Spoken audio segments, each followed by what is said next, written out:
Om Swastiastu, Namo Buddhaya, Salam Kebajikan. Yang saya hormati Kepala Badan Riset dan Inovasi Nasional BRIN, Profesor Dr. Insinyur Arif Satria, SP MSI, Kepala Badan Pengawas Tenaga Nuklir Bapeten atau yang mewakili,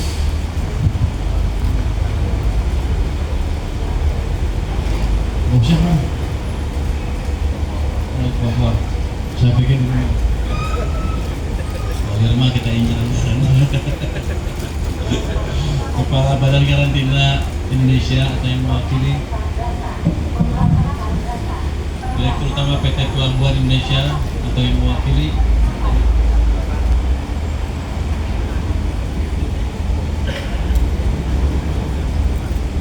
Direktur Utama PT IPC Terminal Peti Kemas TPS Terminal 3,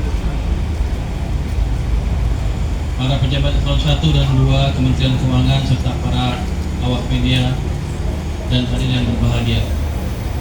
Alhamdulillah kita bisa berkumpul Tanjung Priok hari ini.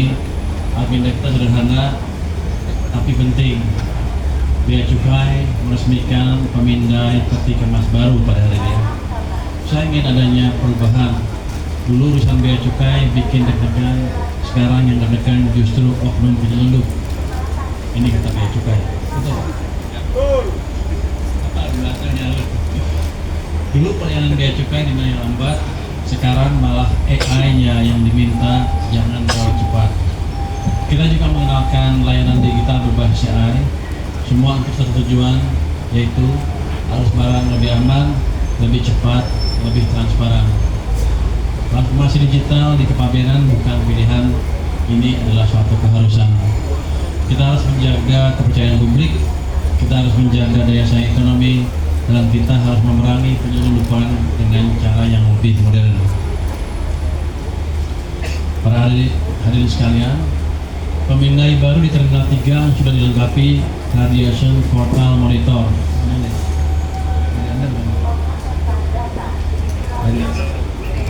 Jadi ada dokumen yang BRIN.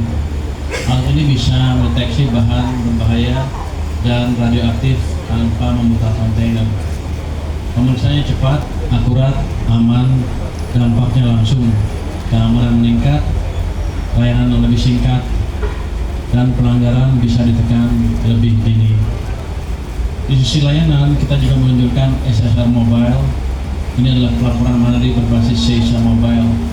Fiturnya lengkap, ada geotagging, real-time tracking, analisis risikonya juga otomatis. Perusahaan bisa lakukan gate in, staffing, bongkar muat, hingga gate out dengan mudah. Birokrasi kepatuhan naik, jadi celah kecurangan akan semakin kecil dan semakin tertutup. Selanjutnya kita juga sudah menyiapkan Trade AI.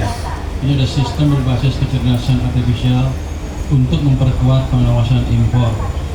Trade AI bisa mendeteksi under invoicing, over invoicing, hingga potensi pencucian uang.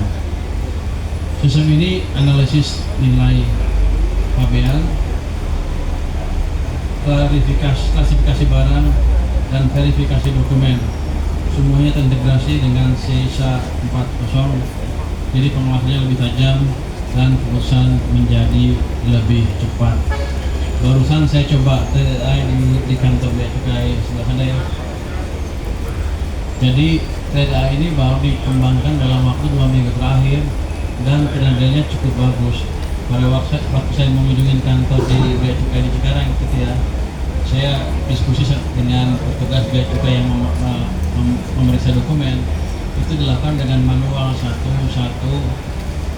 Sehari dia cuma bisa 10-14 PIB yang bisa dicek, jadi lambat sekali.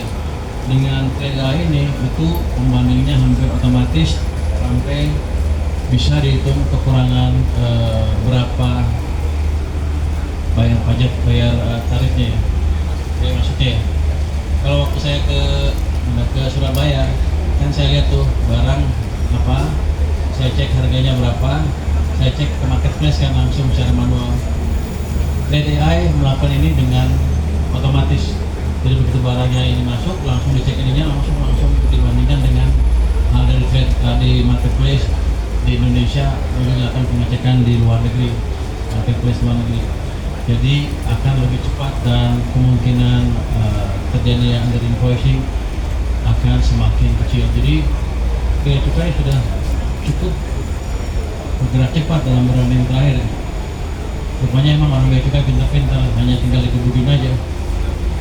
Gebuk-gebuk 2 minggu keluar. Ini 2 minggu pengembangan AI seperti ini saya bilang amat canggih. Saya tadinya hampir nggak percaya. Saya pikir dia beli kan? Mereka bikin sendiri. Jadi orang kita cukup pintar. Hadirin yang saya hormati, dengan pemindai baru, dengan SSR Mobile, dengan Trade AI, pengawasan kepabeanan kita menjadi naik kelas. Ini akan menjadi lebih interaktif, lebih berbasis data, lebih siap menghadapi modus kejahatan perdagangan internasional, dan kita lebih bisa mengawasi dengan mudah pegawai-pegawai kita di lapangan, karena titik yang masih lebih sedikit. Pada saat yang sama, layanan kepada masyarakat dan dunia usaha harus makin cepat, makin sederhana, dan makin berintegritas. Itu komitmen Bea Cukai dan Kementerian Keuangan. Karena ada ancaman juga kalau nggak bisa beres, awas. Tapi mereka sudah melakukan perbaikan dengan signifikan. Saya harapkan nanti Maret tahun depan gambaran Bea Cukai akan jauh berbeda dengan yang kemarin-kemarin. Nanti kalau teknologinya sudah siap betul, saya akan undang media untuk melihat bagaimana canggihnya sistem yang dikembangkan oleh Bea Cukai. Terima kasih semuanya. Wassalamualaikum warahmatullahi wabarakatuh.